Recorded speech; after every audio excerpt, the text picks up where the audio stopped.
All right, so today we'll be going over the soil moisture monitoring system, which is provided through the SWEET program. And our speaker will be Mark Cassini, and he will be covering that topic. Oh, and also feel free to ask questions as we're going on. Okay. Well, thanks everyone.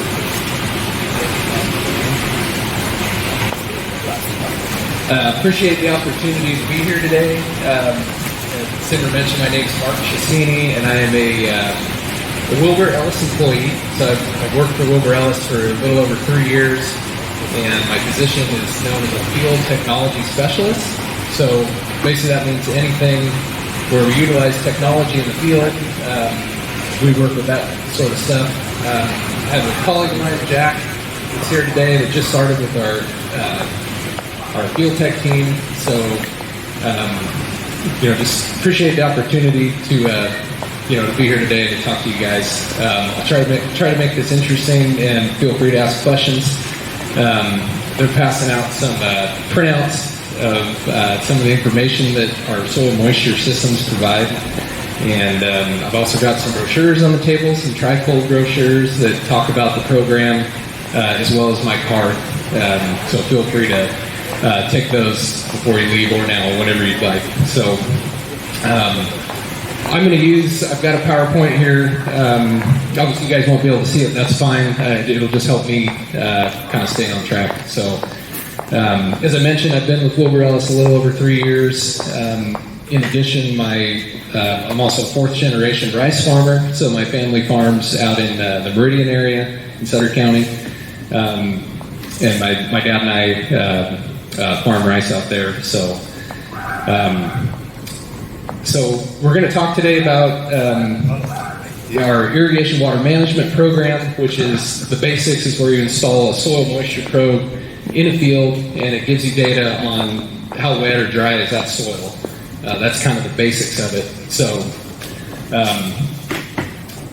and it just so happens that the reason I'm here today is, first of all, Simmer was at our Farm Bureau board meeting recently, but a couple weeks ago, where he told us about this event. I've been on the Yuba-Sutter Farm Bureau board for almost 10 years, and so got to hear about it there. And then TJ gave me a call a couple weeks ago, and invited me to this event to talk about the program we have. So it just so happens that JS Joe Hall & Sons has about 8 of our water systems, soil moisture monitoring stations out in some different fields around here. They are in all different types of tree crops, so most of them are in walnuts. 5 of them are actually within about a 1 mile radius of the shop, and there's one. The closest one's actually right across the street, and the young walnuts there. So if you really want to see one today in the field, we could probably go out there afterwards or something, but just let me know. And then they've got, so along with the walnuts, they've got one in an almond orchard and a prune orchard. And you can put these systems in basically any permanent crops. We have some in vineyards as well. The territory that I cover for Wilbur Ellis is actually known as the North San Joaquin Valley and North Coast, which is our retail branches from Woodland down to the Modesto area, as well as the Napa Valley. And but I live in the town of Sutter, so I'm in this area, and I help out in this area as well. So first, let's start with just why would you want to monitor soil moisture? And another thing I wanted to mention too before I get into that, the SWEET program. I'm not super familiar with it. I have some basic knowledge of it and what you can do and the opportunities that are out there. I know that some of our growers that have these soil moisture monitoring stations have utilized it to get the funding, and it's, in most cases, I think it pretty much pays for the entire system. So I think it's a great program. Just wanted you to know I'm going to focus today on just what our program is, and it'd be up to you to get more information from the experts on the SWEET program. So why would we monitor soil moisture? So and the overall goal there would just be to improve our irrigation efficiency. And that really goes both ways as far as if you happen to be over irrigating or irrigating too much, you might be able to decrease your water usage or decrease your pumping costs, which will save you money. And then on the flip side, if you find that you're not irrigating enough, and that could be causing stress to your trees, which obviously you're going to want to avoid that to, get the best yield and quality for your crops that you can get. So, and then, the other thing that's, I think, a big factor here that is, we see it now, but it's only going to continue into the future, is just regulation on water. I mean, let's face it, we're here in California. The only thing that's going to happen with water from here on out is it's going to become more regulated. We're going to have to probably provide more data to show how we're irrigating and how we're being efficient. I could be wrong on that, but I think that's the way we're going. So obviously we're here in a drought situation, and hopefully we'll get out of that pretty soon. But I just think for the future, monitoring your irrigation and being efficient with your water is really important. So, okay, so we'll talk about just kind of what our systems are and what they look like, what the equipment is that you put out in the field. So, what I'm going to do, I've got a picture here in the PowerPoint you can't see, but it's your picture that had the station on it that's like out in the field. In fact, I should probably grab one of those too. Okay. Thanks. So this one that has, that's what these systems look like. And what you have is a soil moisture probe that's in the ground. It's down here. You can barely see it. And it's a 3-foot long soil moisture probe that measures soil moisture and soil temperature at 9 different depths. So I'm going to pass one of those around just so you guys can all kind of hold it and see it real quick.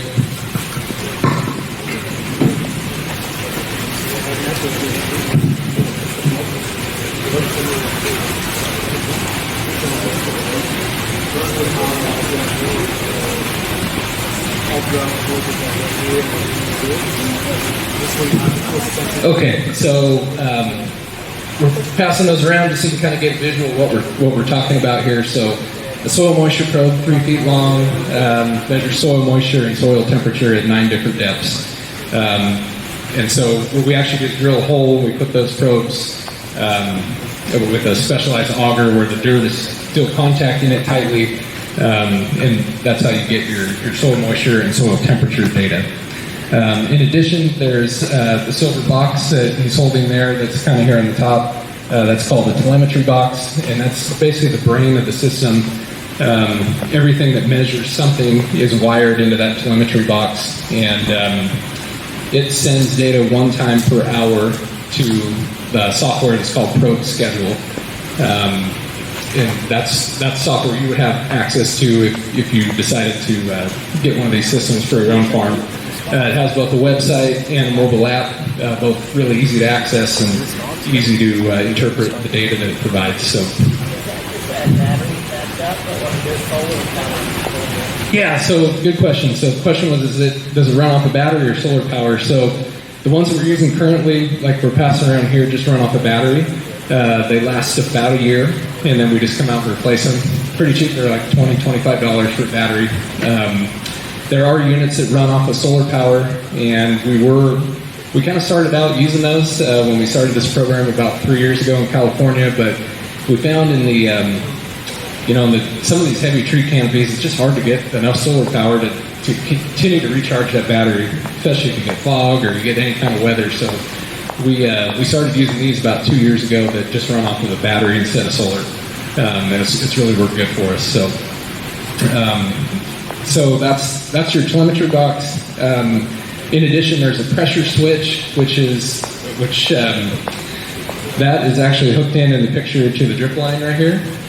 And all the pressure switch does is it just tells you, is the water on or is it off? And then it gives you the total irrigation runtime of when you ran that water. So another great thing that some farmers have pointed out to me is if they have someone that's like on the farm as an employee that's an irrigator, and that's their job, the pressure switch provides data on when they turn the water on and when they turned it off. So if you told them to turn it on at 7 a.m. and off at 4, you're able to go on there and see that, right, on the software. So then you know that things happen the way that you thought they should have. In addition, we also have an air temperature sensor in these systems, so just gives you your what's your air temperature out in the orchard. So, and then as I mentioned, 1 time per hour is when they send new data to the probe schedule that you can view. So you get data, should get 24 different data points a day. They run off of the ones that we're using, like the one I passed around, run off of cellular telemetry. So that's the most common one that we have that we're using here in California is the cellular-based devices. And they typically work good even in areas where the cellular signal isn't that strong. We do have some situations where it makes sense to utilize instead of the cellular, like a radio telemetry, which is called a LoRa radio network. And it just so happens that we have one of those systems here. It makes sense because the number one deal with that is we have to buy these gateways. It's actually up in the corner of the shop right here with the big antenna on it outside. But if you have like at least 5 systems that are within 1 mile, maybe 2 miles, and you can get that antenna way up, it might make sense to put in a radio network instead of a cellular network. But that'll be up to us really, to whether that makes sense or not. For the most part, a lot of guys are doing 1 to 3 systems, and they're kind of spread out in different orchards, and in that case it usually makes sense to do cellular, but pretty neat that we're able to do that. When they're talking about adding more systems, Joe Hall's in maybe in this orchard here they recently ripped out and they replant it, so we'd also be able to connect those to that radio network. So in addition, you also can get notifications on that data, so if you wanted a text message or an email, say when your moisture starts getting real low, or you can get like a frost alert, and it got down to 32 degrees, you can get a text or an email through the probe schedule system. We can set those up. So, okay, so how many, question I get a lot is how many of these systems do I need as a farmer, and where do we put them? So there's not a standard answer. There's not hey, you need 1 for every 20 acres or 1 for every 50 acres. It totally depends. Each situation is different, and it really depends on the size of the field that you're putting it in and things like the soil type. So basically, we would come in and make an assessment of that with you, and things we would use that would help determine that is irrigation set. So say you've got a 50-acre orchard. If it's all irrigated on one set, it probably doesn't make as much sense to put 2 systems in, because then you can't irrigate differently between those 2 systems. However, if you did have one irrigation set, but you knew that you had a real sandy area of the field or light soil compared to a real heavy soil on one side, that might be a reason to put 2 of them in instead of 1. Just as an example, we can use tools for that on soil type, like pull a Sergo soil map. I'm sure most of you are familiar with those. We can easily pull those on our software just to see if there are different soil zones in your field, as well as satellite aerial imagery. So we can easily pull satellite aerial imagery that will show where are your trees vigorous and where are they not, and that can help us determine locations as well. So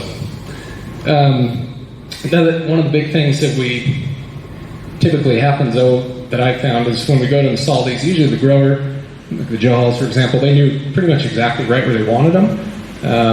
We can also work with like your PCA or agronomist if you'd like, to help determine those locations. So, and then our goal is just let's install the least amount of systems to essentially cost you the least amount of money, but be able to have irrigation efficiency. So, Mark, so did you go over cost? Haven't yet. I'll get there right at the end. Is that okay? I'm going to show you the software here. So if you guys have this one that they passed out, I've also got it up on the computer here that you can kind of see. So So on this page on the bottom, that bottom picture is basically a picture of this right here. And that's when you log into probe schedule on your computer. That tells you, just gives you an overview of each one of your stations and what is their moisture status. And you can't see it on this paper in black and white, but you can see the different colors. So if you're really dry, everything's going to be red like these. And then if everything's pretty wet, it'll be in the green, or super wet will be blue, or it'll be yellow if it was in between. So, and then the top picture is a picture of the graph. So that's if you dove into one of these locations and then you wanted to see what, how's the moisture doing in each location. You can see those lines moving up and down. And so that's just showing you, your top sensor at 2 inches is moving up and down. Typically your soil dries from the top down. On the right side, there's a picture of the actual moisture probe, and that picture kind of showing you where each sensor is at as a percentage of field capacity. So we'll go to, and then the other paper you got, which is this one, that's showing a picture of the Probe Schedule mobile app, which is in the Apple App Store or the Google Play Store. And that's just an overhead view of where are the locations and what is the percentage moisture status, as well as the air temperature at each one of those locations. And then on your mobile app, you can click on those locations to get more details about where each sensor, what percentage it's at, all that type of information. So, okay, so we'll get into what do these things cost you right at the end. Just a couple points I wanted to make. Just Wilbur Ellis and Wilbur Ellis is, why would you use Probe Schedule, for example? So Wilbur Ellis, this company's been around for 100 years now. We just celebrated our 100-year anniversary last year. So we've been around for a long time. Good family-owned company. We have a local branch, of course, probably familiar with, on George Washington, pretty close to Highway 20, and as well as branches all over California, Pacific Northwest. We have some in different areas of the country as well, Midwest. So Wilbur Ellis acquired or purchased Probe Schedule about a year ago. The Probe Schedule software has been around for about 20 plus years. The gentleman that we bought it from, his name is Jock LaRue, lives up in Washington, the state of Washington, and they actually hired him as a Wilbur Ellis employee. And so it's been a nice partnership, and it shows Wilbur Ellis's commitment to these types of programs. And the way I look at it, they think technology and water monitoring is going to be something important for the future. So they invested in the software to make sure they're relevant in that space. And then as far as the process, so if you're interested, give myself or someone in this area a call. Or if you happen to work with Wilbur Ellis already, on the agronomy side, you can call your PCA or your salesman. You don't have to be working with Wilbur Ellis already to get these. It doesn't matter. We'll happy to install them for anybody that's interested. And then the basic process is we come together, figure out where you want to put them, potentially look at where it might make sense to put them as far as locations. And myself or a Wilbur Ellis technician would actually go out and install them in the field. And from then on, we're going to maintain them. There isn't much maintenance that needs to happen with them, which is nice. Usually have to change the battery about once a year. And every once in a while there's updated firmware or something like that. But we will do all that. And then as far as access to the data, you'll have access in the Probe Schedule website and mobile app, as well as anybody on your farm that you want to have access to it. And then if you want your PCA to have access to it too, or your salesman, we're happy to do that. So, and we'll also provide training, make sure you know how to utilize the software. So, and then we asked about cost. So, on the brochures that I brought, the trifolds that are on the table, it has the costs on there. So each one of these systems, we typically do a lease program instead of a purchase. So in that case, you would never actually own it. But first year of the lease is $1,500 per system. And then the second year and every year after that is $550. So total cost of 3 years would be like $2,600 in 3 years. So that's for one. Yep. So each one. So we're putting the same equipment out in each different site. So each system, $1,500 plus every year after that, $550. So I think our pricing, from what I hear, is pretty competitive out there in the space. So we kind of like, one reason we like the lease, we've heard the horror stories about, someone gets with an irrigation company and they buy all this equipment for thousands of dollars, and then the employee quits or they go out of business or something happens, and all of a sudden you own all this equipment, but it breaks, and then there's nobody there to fix it, right? So that's why we kind of like the lease program, because you're not allocating all your money up front, and it just continues on for as long as you want to have it in the field.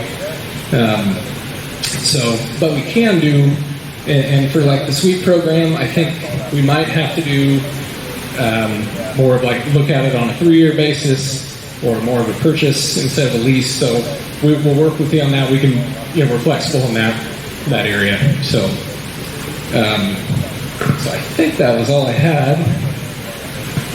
So yeah, let's just move on to any questions you guys have. Happy to answer them.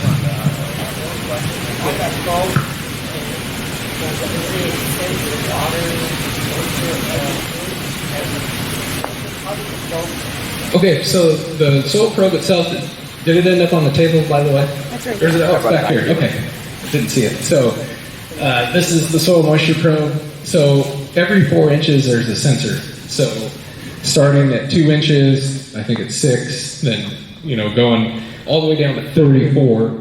You can see the little dot on here, kind of just barely, but so at each one of those 9 sensors, it measures soil moisture as a percentage of field capacity and soil temperature. So it's a great way to see, like for example, if you turned on your irrigation water and ran it for 6 hours, you can, after that irrigation, then see, well, how far did the water go down the profile? Because if your goal was to get it down to 3 feet, but you only got it to 1.5 feet, that's good information to have. Or if you ran it for 24 hours, you'd probably see the water go, all the way down the profile, totally depending on soil type, of course, and how the water infiltrates. Any other questions? None around. Feel free to, ask me anything you want. Encourage you to take one of our trifold flyers in my card, and just appreciate the opportunity to be here today and to talk to everyone. So, and I hope everybody, if you're not finished up with harvest, that you're able to soon. Go ahead. We have a type of soil sensors where they get air in it, and we have to take them out to be active. Do they have any issues with air bubbles or other sensors or maintenance or? No, so the question was, is there any issues with like maybe air getting into where the soil probe's at? Do you have to